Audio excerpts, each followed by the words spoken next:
Shalom, selamat pagi, selamat mengikuti Menara Doa Pagi. Mari sama-sama kita datang kepada Tuhan Yesus. Mari kita berdoa. Bapa di sorga, dalam nama Tuhan Yesus, kami serahkan Menara Doa Pagi ini ke dalam tangan Tuhan. Semuanya ini untuk memuliakan Tuhan. Dan juga kami rindu lewat Menara Doa pagi ini ada keluarga yang dipulihkan, pernikahan dipulihkan, anak-anak yang diselamatkan, ada orang-orang yang bertobat. Pakailah tayangan daripada Menara Doa Pagi ini jadi berkat bagi banyak orang, kapanpun, dimanapun, siapapun yang mengikuti Menara Doa Pagi ini. Tuhan mengurapi, Tuhan memberkati. Yang lemah dikuatkan, yang susah dihiburkan, yang sakit disembuhkan, yang miskin diperkaya, yang bodoh diberi hikmat dan kepintaran. Di dalam Tuhan Yesus kami memulai Menara Doa Pagi. Amin. Kami perlu Engkau ya Tuhan Yesus.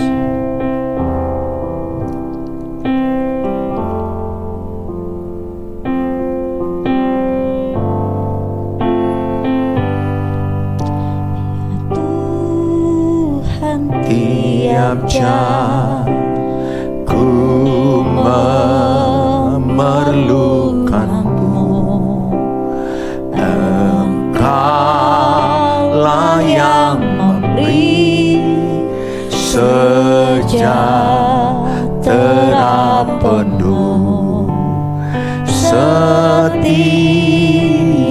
jam ya Tuhan. Dikau ku perlukan, ku datang juru selamat, berkatilah ya Tuhan tiap jam. Ya Tuhan tiap jam ku memerlukanmu. Engkaulah yang memberi sejahtera penuh setiap jam ya Tuhan. Dikau ku perlukan, ku datang juru selamat, berkatilah.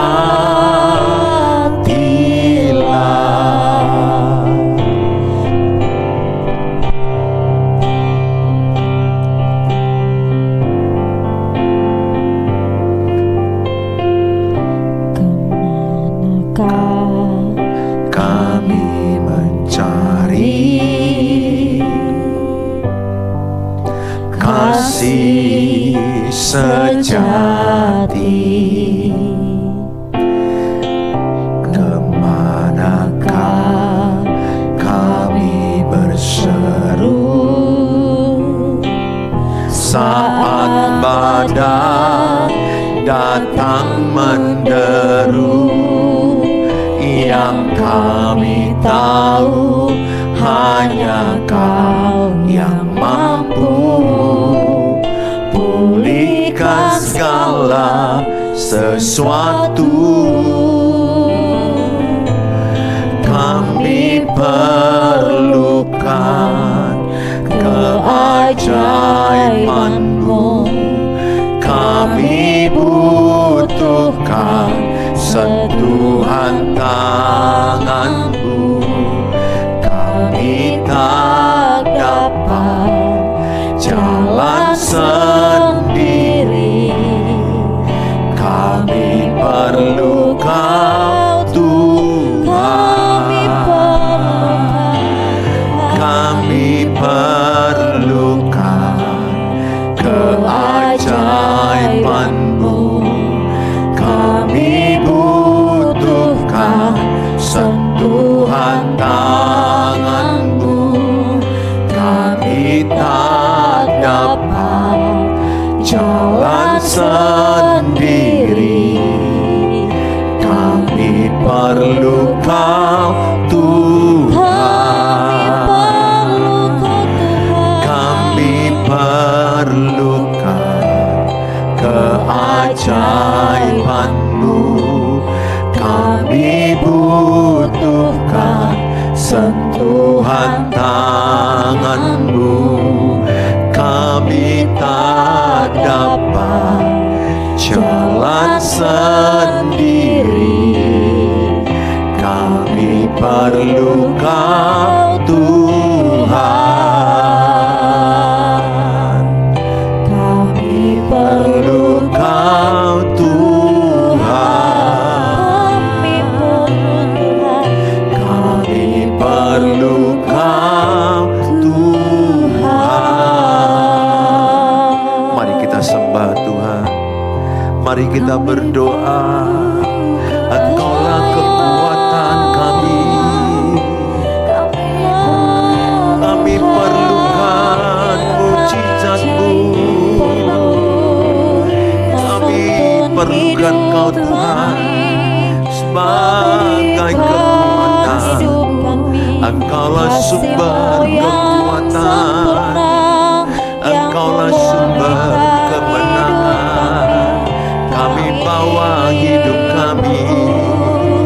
Kami bawa. Kami bawa. Terima kasih. Terima kasih Tuhan. Terpujilah nama-Mu. Kami bersyukur. Kami bersyukur. Terima kasih.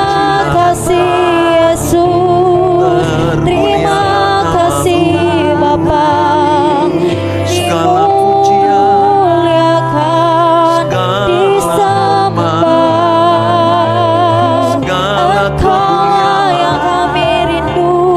kami naikkan bagi-Mu.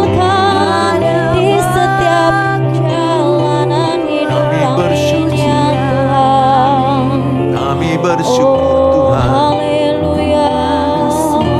Terima kasih.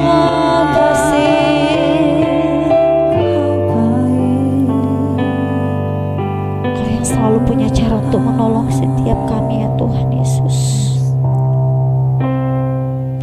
Kau selalu Punya cara untuk menolongku.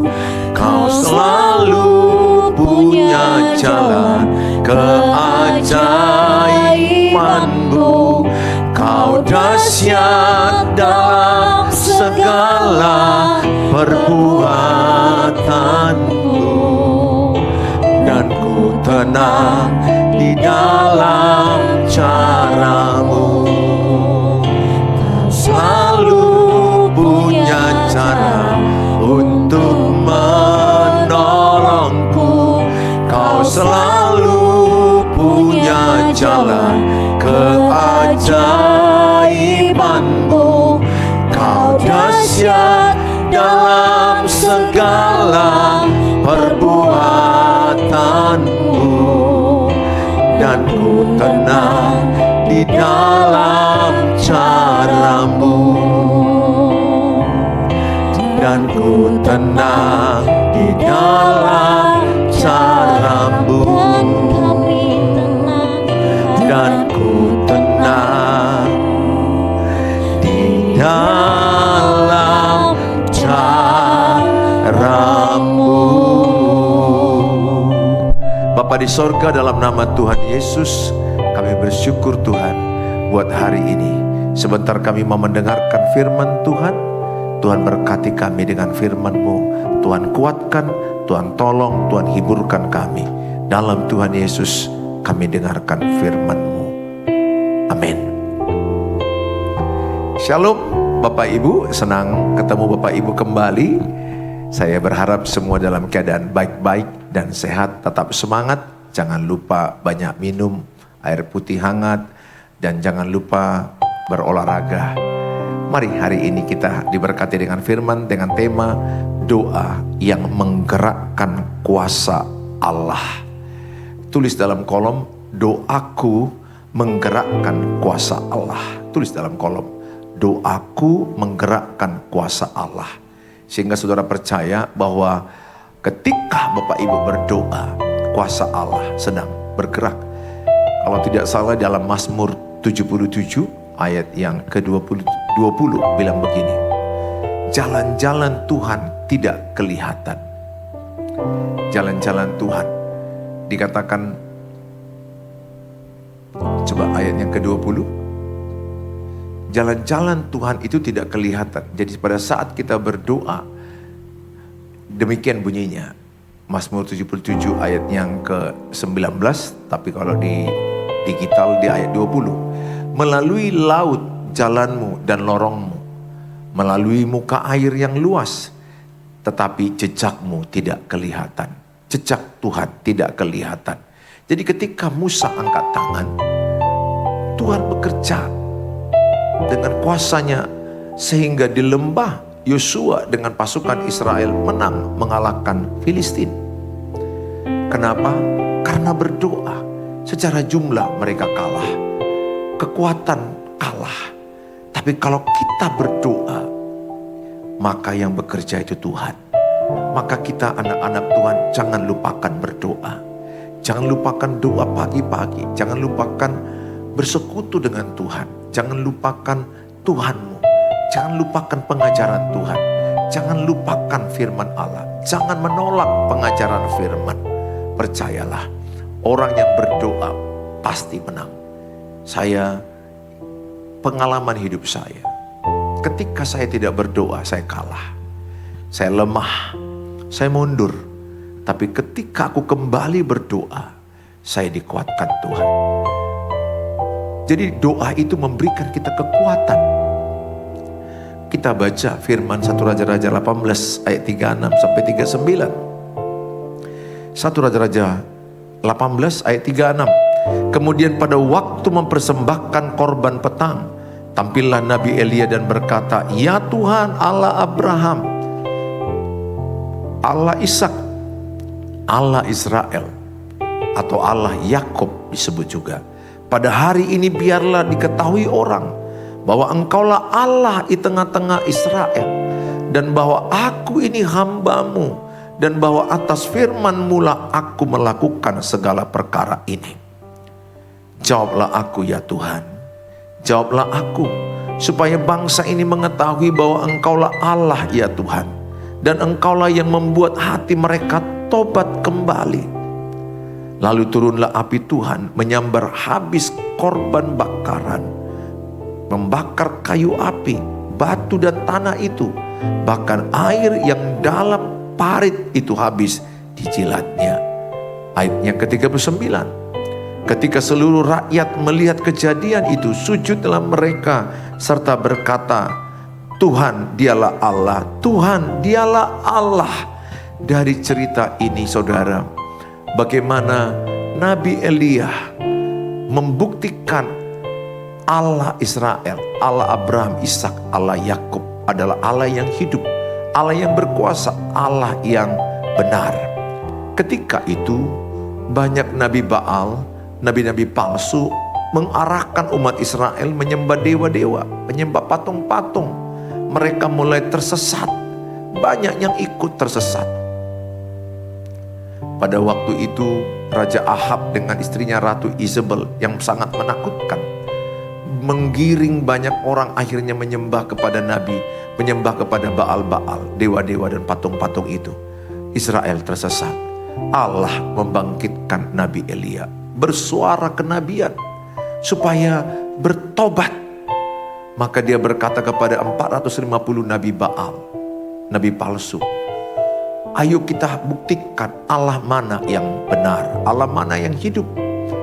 Ambil daging lembu, taruh di atas batu, taruh di atas kayu. Panggil Tuhanmu pagi, siang, sore, tidak datang. Lembu, daging lembu tidak terbakar. Tuhan mereka tidak mendengar doa mereka." Nabi Elia menaruh daging lembu, batu, kayu, dan di bawah ada 3 kali diguyurkan air, yang sebenarnya api dengan air ini kan berlawanan. Artinya kalau ada api ya ada air, airnya akan memadamkan api. Mustahil. Tetapi terjadi ketika Nabi Elia berkata, Allah Abraham, Ishak dan Yakub, turunkanlah api. Dan seketika api itu turun dan membakar habis daging itu, membakar kayu, batu, airnya pun habis dijilat. Saudara, artinya apa? Yang mustahil bisa dilakukan Tuhan. Lukas 1 ayat 37, bagi Allah tidak ada yang mustahil. Markus 9 ayat 23, bagi orang yang percaya tidak ada yang tidak mungkin. Jadi firman ini mengajarkan kita betapa kuatnya kuasa doa. Sementara Nabi Baal 450 ini akhirnya mereka disembelih di sungai.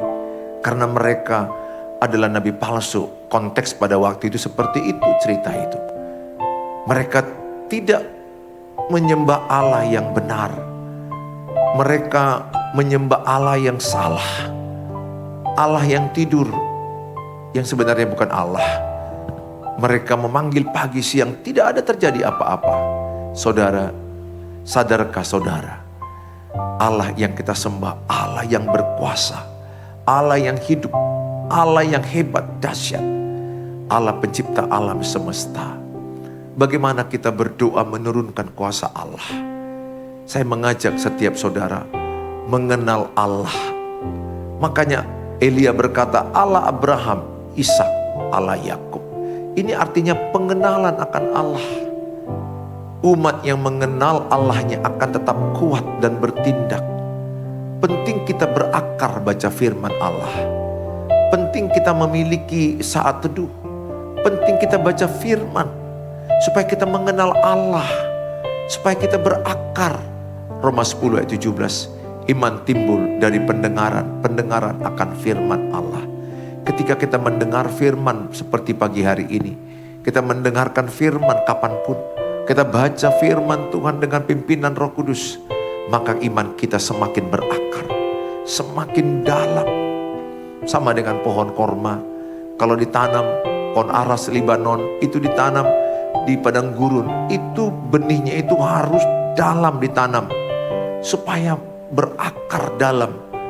Dan mereka bisa tumbuh tinggi sampai ratusan meter. Karena apa? Akarnya mendalam. Penting pendalaman Alkitab. Penting kita mengenal siapa Allah yang kita sembah. Hindari saudara sinkritisme yang mana kita mempercayai Allah tapi kita percaya juga perdukunan. Jangan percaya kepada dukun. Jangan percaya kepada orang pintar. Jangan percaya kepada kuasa-kuasa gelap. Tulis dalam kolom, saya hanya percaya kepada Tuhan Yesus Kristus. Tulis dalam kolom, saya hanya percaya kepada Tuhan Yesus Kristus. Tulis dalam kolom, saya mau mengenal Allah lebih dalam lagi. Tulis dalam kolom, saya mau mengenal Allah lebih dalam lagi. Ini poin penting. Sehingga saudara jangan salah dalam menjalankan ibadahmu. Jujur, semakin ke daerah, semakin ke pedalaman, banyak kali okultisme, banyak kali kepercayaan kuasa gelap. Mulai dari hamil, ada hamil 7 bulan, ada yang pakai gunting di perutnya, anti plasid, anti makhluk halus, supaya jangan diganggu.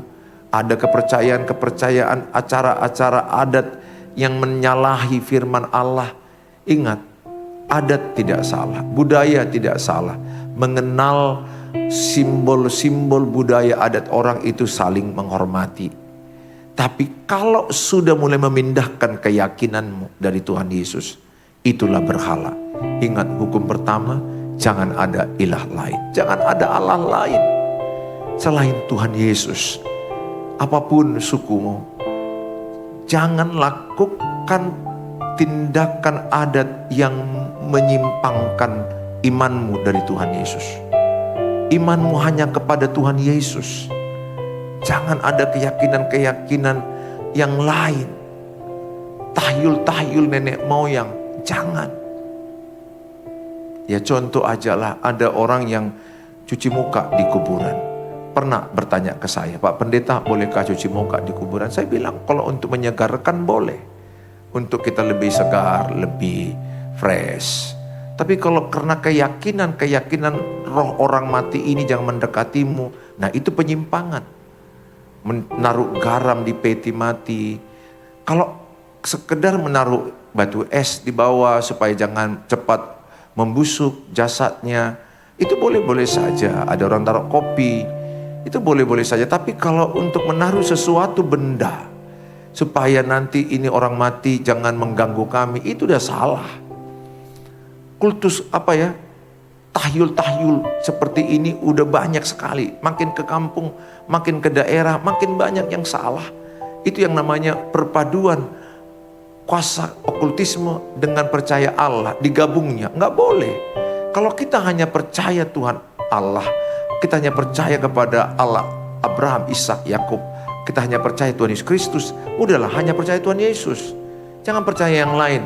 Budaya-budaya anggaplah itu sebagai simbol, sebagai tanda bahwa engkau suku Chinese, Batak Toba, Nias, dan lain-lain.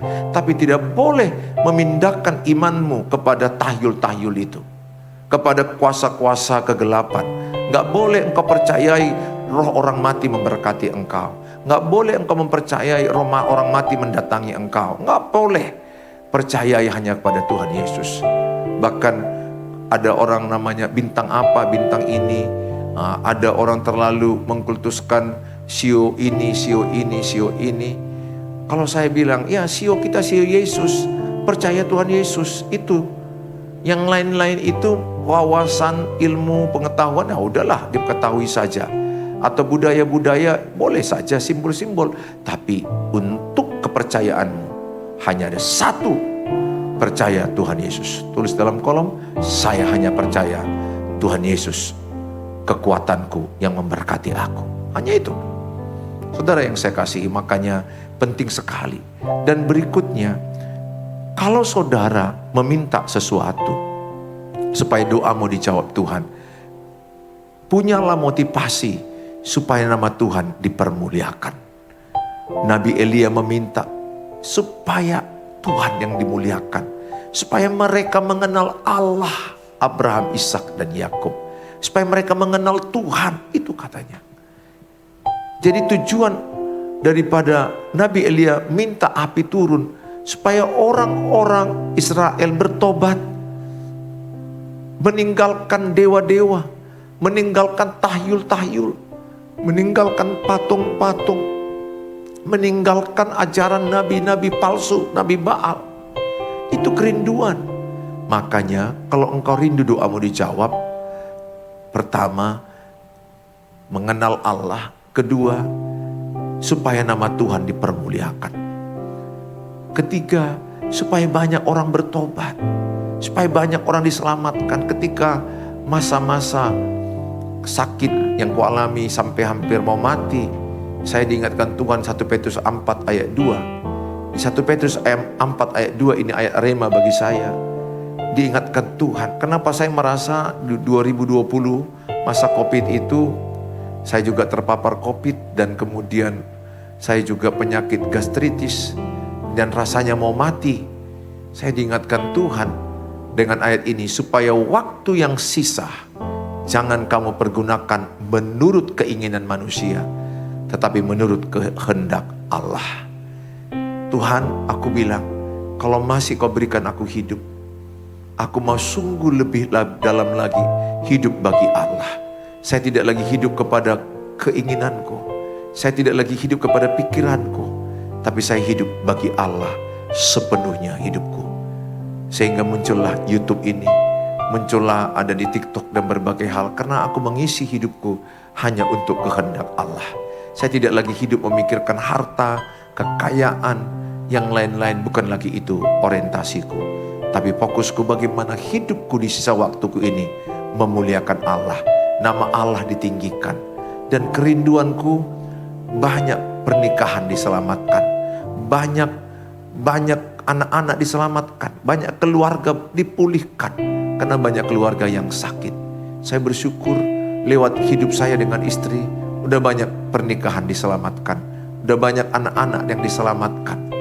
kami berubah, kami bertobat. Saya bersyukur sekali penderitaan yang kualami membuat nama Tuhan dipermuliakan lewat hidup saya. Dan hidup kami dipakai menjadi saluran pertobatan, saluran perubahan bagi banyak orang. Mintalah sesuatu dengan tujuan nama Tuhan dipermuliakan. Bisa aja saudara meminta anakmu masuk dokter, akademi militer, polisi, kedinasan, atau usahamu berkembang pesat. Ya, ada orang mungkin minta cantik, gak salah.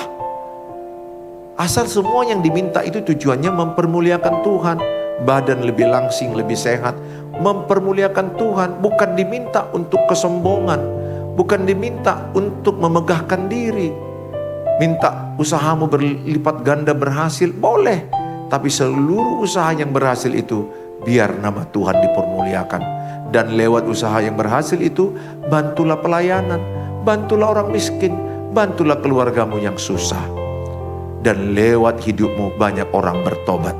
Tulis dalam kolom, lewat hidupku banyak orang bertobat. Tulis dalam kolom, lewat hidupku banyak orang dimenangkan, diselamatkan. Tulis dalam kolom, seluruh permohonanku hanya untuk mempermuliakan Tuhan. Seluruh doa-doaku tujuannya mempermuliakan nama Tuhan.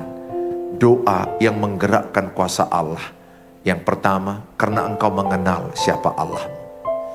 Kenal Allah di dalam nama Tuhan Yesus Kristus, Allah Bapa, Allah Anak, Allah Roh Kudus, Allah yang Esa. 3 pribadi tapi Esa, tidak bisa dipisahkan. Ada banyak orang menentang ini, udahlah. Mereka yakin dengan agama mereka, hormati. Kita yakin Allah yang kita sembah, Allah yang Esa. Ada banyak orang mengatakan Allah kita banyak, no. Allah kita Esa. Maka sesuai dengan Pancasila, ketuhanan yang Maha Esa. Esa tunggal, satu dalam kesatuan, dalam 3 pribadi. Nah saudara, kenallah Allah lewat baca Alkitab. Jangan lagi mempercayai dukun. Ya, jangan mempercayai orang pintar. Jangan mempercayai tahyul-tahyul nenek moyang. Ya, kasih minum siri, kasih alat-alat untuk anti kejahatan, anti makhluk halus, gelang-gelang, ada bentuk-bentuk seperti warna merah dikasih. Jangan lagi pakai itu. Pakailah firman Allah. Yang berikutnya, berdoalah, seluruh doamu dijawab Tuhan supaya nama Tuhan ditinggikan. Yang ketiga, berdoalah supaya lewat doamu yang dijawab Tuhan banyak orang bertobat. Aku bersyukur lewat pernikahanku, lewat keluargaku dipulihkan, banyak orang dipulihkan. Dan kami sudah berangkat ke Papua, ke Kalimantan, berangkat ke Jakarta, berangkat ke Batam, Pekanbaru, berbagai tempat saya pergi untuk memberitakan kabar baik, pemulihan pernikahan, pemulihan keluarga, pemulihan anak-anak yang hancur. Tuhan Yesus memberkati kita. Mari kita berdoa. Bapa di sorga, dalam nama Tuhan Yesus, hamba-Mu berdoa supaya setiap kami percaya dengan iman bahwa kuasa Allah bergerak dalam hidup kami. Kami mau mengimani bahwa kuasa-Mu nyata. Bagi Allah tidak ada yang mustahil. Bagi orang percaya tidak ada yang tidak mungkin. Apapun yang digumulkan oleh Bapak Ibu yang mengikuti menara doa, sakit penyakit, dalam Tuhan Yesus, angkat tangan kananmu. Di dalam nama Tuhan Yesus, taruhkan di bagian tubuh yang sakit. Dalam Tuhan Yesus, sakit penyakitmu makin hari makin sembuh, makin sembuh. Tuhan angkat sakit penyakitmu, Tuhan jamah sakit penyakitmu, Tuhan pulihkan tubuhmu. Tuhan berkati obat yang kau makan, tenaga medis yang kau kunjungi. Di dalam Tuhan Yesus, terimalah kesembuhan bagimu. Bagi engkau yang rumah tangga tidak baik, berdoalah dengan iman bahwa ada kuasa Allah, ada kasih Allah memulihkan pernikahan, memulihkan hubungan, memulihkan anak-anak. Tuhan selamatkan keluargamu. Matikan egoisme, matikan kesombonganmu, rendahkan hatimu, datang ke Tuhan Yesus. Hamba-Mu berdoa, pulihlah pernikahan, pulihlah anak-anakmu, pulihlah hubunganmu dengan ipar-iparmu, pulihlah dengan mertua, pulih dalam Tuhan Yesus dengan tetanggamu, teman kerja, teman segereja, teman marga. Dalam Tuhan Yesus engkau menjadi alat pendamaian bagi banyak orang. Bagi engkau yang sedang bergumul masalah ekonomi keuangan, hamba mau berdoa dalam Tuhan Yesus, Tuhan tolong engkau. Tuhan berikan engkau kekuatan, hikmat, makrifat, ketekunan, mengelola keuangan, mengelola usaha dengan disiplin, profesional, excellent. Tuhan memberkati usahamu, diberkati mengandalkan Tuhan. Bagi engkau yang rindu tanah dijual, pertapakan tanah dijual, rumah terjual, hamba mau berdoa Tuhan mengirimkan pembeli bagi mereka. Di dalam Tuhan Yesus, Tuhan menolong. Engkau yang merindukan anakmu lulus ujian PTN, ujian kedinasan, ujian lain di kelas, hamba mau berdoa dalam nama Tuhan Yesus, diberkatilah yang mengandalkan Tuhan. Bagi mereka yang sedang membutuhkan mencari jodoh, mendapatkan keturunan, Tuhan berkati. Dan apapun yang mereka tuliskan di kolom-kolom yang ada, hamba mau berdoa semua yang mereka tuliskan, Tuhan menjawab, Tuhan memberkati, Tuhan menolong. Di dalam nama Tuhan Yesus, diberkatilah engkau yang percaya kepada Tuhan Yesus. Diberkatilah engkau yang mengandalkan Tuhan. Terima kasih Tuhan buat pagi hari ini.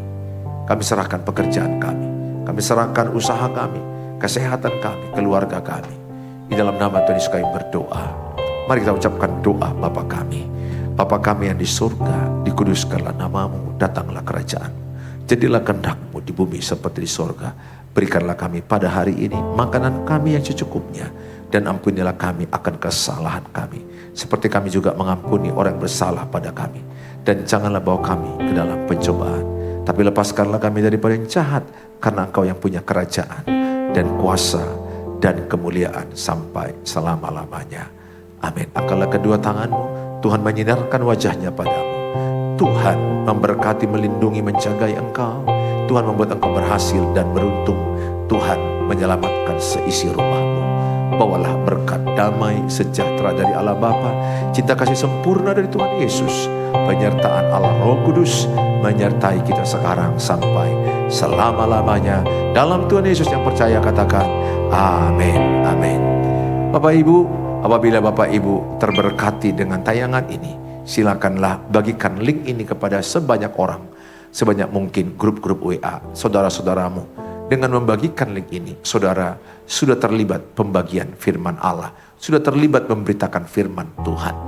Bapak Ibu yang rindu konseling, chat aja dulu, sangat banyak waktu saya yang sudah padat jadwal konseling di 0811 63 7347. Saya upayakan untuk membalasnya. Kalau memang ada waktu bisa kita call dengan janjian, bahkan ketemu juga, tapi sangat sulit memang waktunya, tapi bisa kita usahakan. Bapak Ibu yang terberkati dan rindu mendukung dan menabur di dalam pelayanan ini, silakan menabur di nomor rekening yang ada. Tuhan Yesus memberkati. Sampai ketemu besok pagi jam 5 pagi waktu Indonesia Barat. Saraneo. God bless you.